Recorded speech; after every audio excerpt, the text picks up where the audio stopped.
की। हम ऐसा कोई भी कार्य नहीं करेंगे जिससे सनातन को नीचा देखना पड़े, लेकिन हम भारत को हिंदू राष्ट्र बनवा करके छोड़ेंगे। बढ़ा दीजिए 2.5 से 3 इंच लंबाई। ओम शिव। सक्रिय कर दी जाए, स्मृति आगे रखी जाए, पीछे भी रहे तब भी स्मृति सक्रिय रहेगी। लंबाई बढ़ा दी जाए, बैलेंस। 3 बार बोलिए ओम नमः शिवाय। ओम नमः शिवाय, ओम नमः शिवाय, ओम नमः शिवाय। कहना है तो सीताराम कहना है। कब जागोगे? भारत को हिंदू राष्ट्र कब बनाओगे? एक तरफ सनातन के पोस्टर बॉय बन चुके बागेश्वर धाम के पीठाधीश्वर धीरेन्द्र शास्त्री हैं, जिनके पर्चे की चर्चे लगातार सुर्खियों में है, जो चमत्कार से साक्षात्कार के दावे के साथ ही हिंदू राष्ट्र की लगातार हुंकार भर रहे हैं। तो दूसरी ओर है कानपुर के करौली सरकार और संतोष सिंह भदौरिया, जिनके खिलाफ इल्जामों का पिटारा खुल चुका है। अभी पानी बजाए तब ठीक है, पानी ठीक हो जाए 2 मिनट पकड़े, पागल वाले निकालो, चल बाहर पागल नहीं। बागेश्वर वाले बाबा धीरेन्द्र शास्त्री सनातन के पोस्टर बॉय बनकर उभरे हैं, जबकि कानपुर के करौली सरकार बाबा अभी नई सनसनी बने ही थे कि विवादों ने घेर लिया। अब बागेश्वर धाम वर्सेस करौली सरकार वायरल है।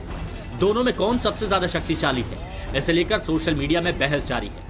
इन दोनों बाबाओं में किसके पास कितनी सिद्धि है, कौन कितना अंतर्यामी है, ये तो नहीं पता, लेकिन कानपुर में इन दोनों बाबाओं की दिलचस्प टक्कर होने वाली है। और इस टक्कर से पहले ये दोनों बाबा एक दूसरे के खिलाफ इशारों में मोर्चा खोल चुके हैं। सनातन धर्मियों को भ्रष्ट करने वाला सबसे बड़ा दरबार है हिंदू दरबार। घर घर भूत प्रेत घुसेड़ दिए, मैं भूत प्रेत घुसेड़ दिए इस दरबार में। जिनको बागेश्वर धाम में पाखंड नजर आता है, जिनको अंधविश्वास नजर आता है कि हम अंधविश्वास में धकेल रहे हैं या हम पाखंड कर रहे हैं, उन मूर्खों को हमारे सामने आना चाहिए। एक एक दाग बता करके हम भेजेंगे उनको, एक एक दाग बता करके भेजेंगे। 17 अप्रैल से 22 अप्रैल तक कानपुर में बागेश्वर वाले बाबा की हनुमत कथा संभावित है। और जब अप्रैल में कानपुर का पवन तनय आश्रम धीरेन्द्र शास्त्री के कथित चमत्कार का गवाह बनेगा, तब मुमकिन है कि वहां से करीब 40 किलोमीटर दूर संतोष सिंह भदौरिया और करौली सरकार भी अपना दरबार लगा रहे होंगे, कथित तौर पर पितृदोष से मुक्ति दिला रहे होंगे। टाइम्स नाउ अब भारत के कैमरे पर अब करौली सरकार कह रहे हैं कि उन्होंने बागेश्वर वाले बाबा के खिलाफ कभी कुछ नहीं बोला। हालांकि दूसरी ओर वो धीरेन्द्र शास्त्री के मन की बात जान लेने वाले दावे को मामूली चमत्कार भी बताते हैं।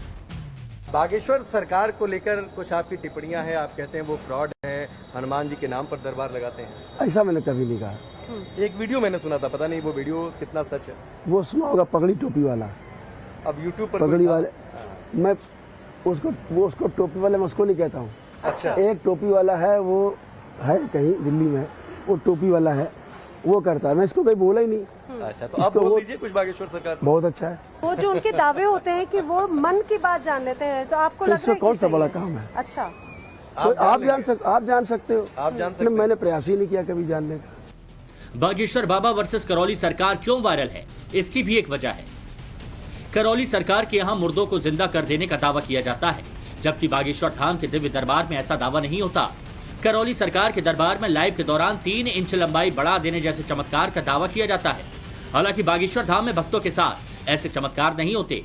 करौली सरकार के आश्रम में एंट्री होने के बाद रजिस्ट्रेशन के 100 रुपए लगने के बाद अलग अलग मत से कम 1,50,000 रुपए खर्च होना तय है।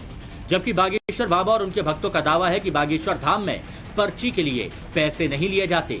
करौली सरकार के चमत्कार के वीडियो की सोशल मीडिया पर भरमार है। उनके वीडियो देखने से लगता है कि करौली सरकार यमराज को सीधे ऑर्डर देते हैं। इस वीडियो को देखने के बाद तो सिर्फ यही कहा जा सकता है, क्योंकि जो मरे हुए को जिंदा कर दे उसे अजूबा ही कहेंगे। यमराज इस कन्या से दूर हटे और इसके जो आपने प्राण खींच लिए धीरे धीरे करके इसको वापस करें। ओम इस कन्या की सारी अल्प काट दी जाए, कोई भी अल्प शेष ना बचे। जो कोमा में चला गया इसको वापस कीजिए।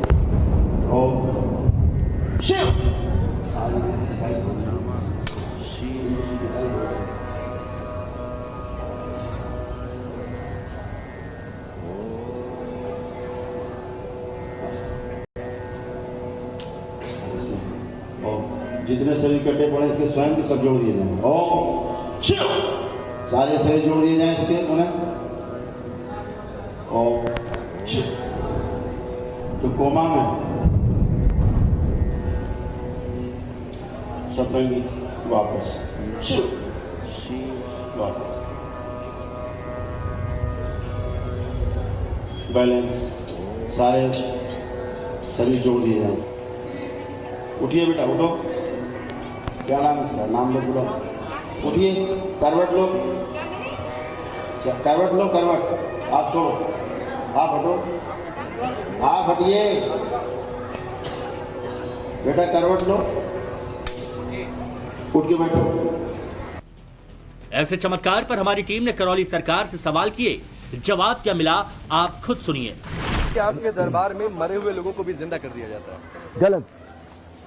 जो मर गए उन्हें कोई जिंदा नहीं कर सकता, जिनका शरीर ही छूट गया, प्राण छूट गया। एक तस्वीर हमने देखी है, उसमें अगर प्राण शेष है, उसमें आप यमराज को ऐसा प्रतीत होता है कि आदेश दे रहे हैं कि यमराज हट जाओ, दरबार का ऐसा लग रहा है हाँ, तो यमराज ठीक है ना, वो जिंदा हो गई ना, आपने देखा ना, ठीक हो गई ना। तस्वीर से तो ऐसा दिखता है। तस्वीर से नहीं, उससे मिलिए, उससे मिलिए तो आपसे डरते हैं।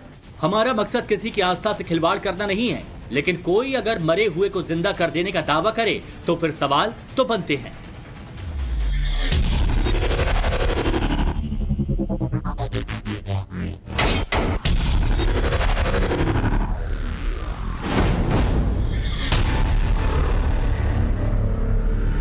करौली सरकार के खिलाफ सवाल उस वक्त भी उठे जब नोएडा के एक डॉक्टर ने उन पर आश्रम में पिटाई करवाने का आरोप लगाया।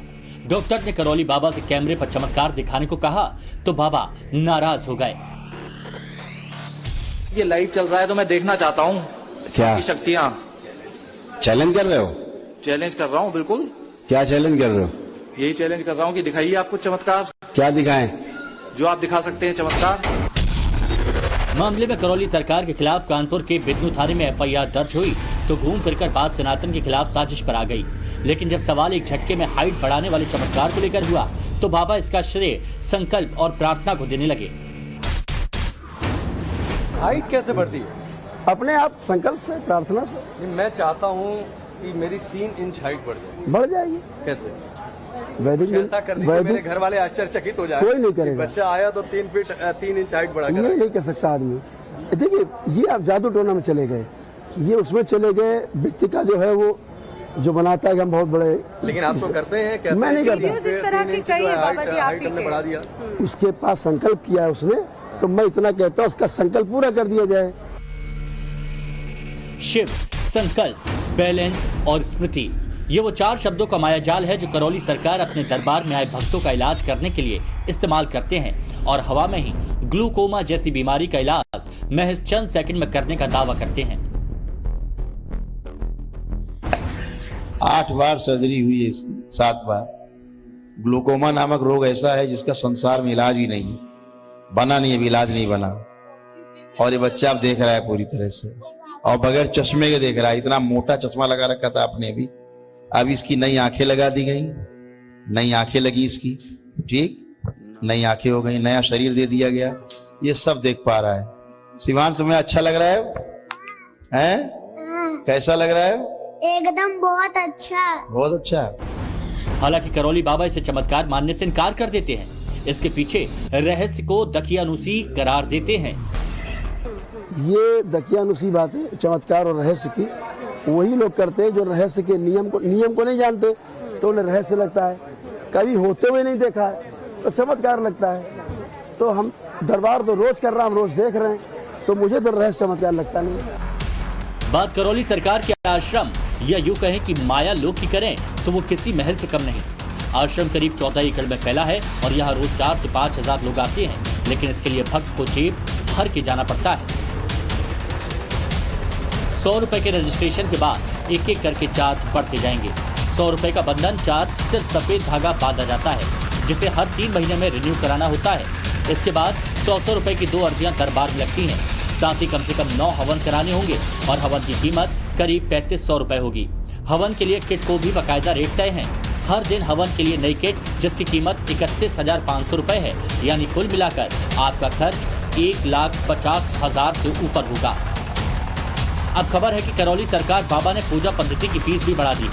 बताया जा रहा है कि 1 अप्रैल से किसी भी परेशानी को दूर करने के लिए फीस को बढ़ाकर 2.5 लाख रुपए कर दिया गया है। 1,51,000 की फीस यहाँ देनी पड़ती है। अभी ये भी जानकारी है कि आपने शायद घोषित कर दिया है कि 2.5 लाख हो गई है। मेदांतम पूछा आपने कि 50 लाख क्यों लेते हैं?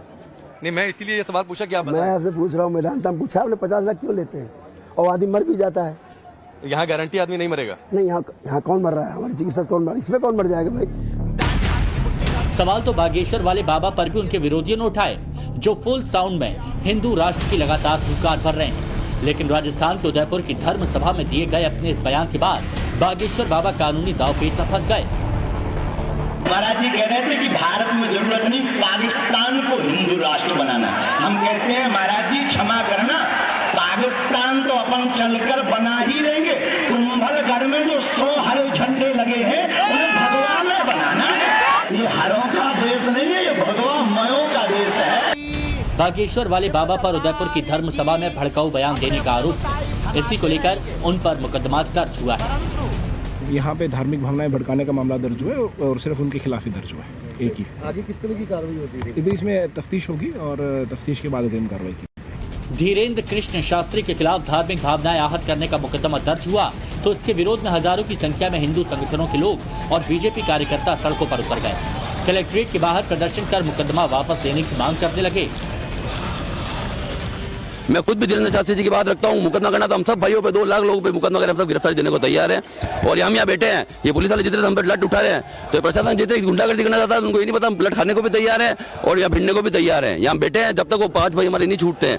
सबसे हमारी पहली हिंदुत्व की पिच तैयार करने निकले बागेश्वर वाले बाबा हिंदू राष्ट्र की हुंकार भर रहे हैं तो सनातन संस्कृति की पताका फहराने के मिशन पर है।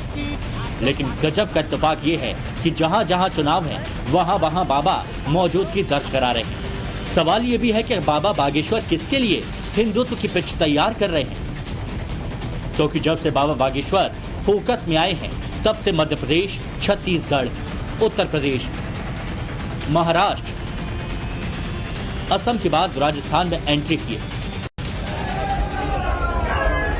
ये वो जगह है जहां या तो 2023 में विधानसभा चुनाव हैं या 2024 के लोकसभा चुनाव के लिए बेहद अहम है। राजस्थान की वीरता और शौर्यता की भूमि पर हम कोई भाषणबाजी करने नहीं आए हैं। और याद रखना, हम 2 कौड़ी की राजनीति में करोड़ों का अध्यात्म बर्बाद नहीं करते। मुसीबतों की ठटरी बांधने वाले बागेश्वर वाले बाबा फिलहाल हिंदुत्व और सनातन के ध्वज वाहक बन गए हैं और आफत को बैलेंस करने वाले करौली सरकार विवादों की सुर्खियों में है। अब देखना है कि भक्तों को पितृदोष और प्रेत बाधा से मुक्ति दिलाने वाले करौली सरकार कानूनी दांवपेच की बाधा से खुद को कब मुक्ति दिलाते हैं। कानपुर से नैना यादव और राकेश पांडे के साथ bureau report, times now Bharat.